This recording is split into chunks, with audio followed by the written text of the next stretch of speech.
As the temperature starts to drop, the city of Edmonton is hopeful the number of available shelter beds will continue to go up.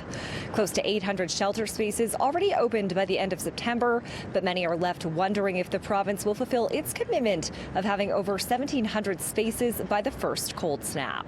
So November 1st is the target date.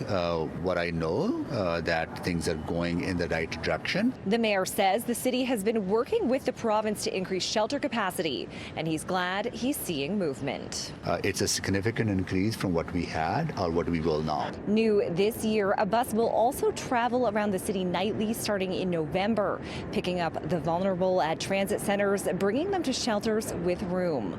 With an extra extreme cold route during cold snaps, having met with transit leaders to get advice on how to support the houseless while keeping order on transit. I hope that increased shelter capacity will allow us to move people from transit centers, LRT stations to into shelters, and that they don't have to seek a refuge in public places where they're forced to do so now. But for councillors like Andrew Knack, also noticing a growing number of encampments outside the downtown core, like in the West End, wondering where the shelters will be and how many beds will remain after the cold weather passes, with only 300 of the provincial spots being permanent. I think the biggest thing that's still lacking on the provincial side is they've announced some of the spaces that are only meant to be winter temporary spaces, that they haven't necessarily committed to 450 of those temporary spaces turning into permanent. Knack says the city still needs permanent homes for these individuals, and that's the biggest gap.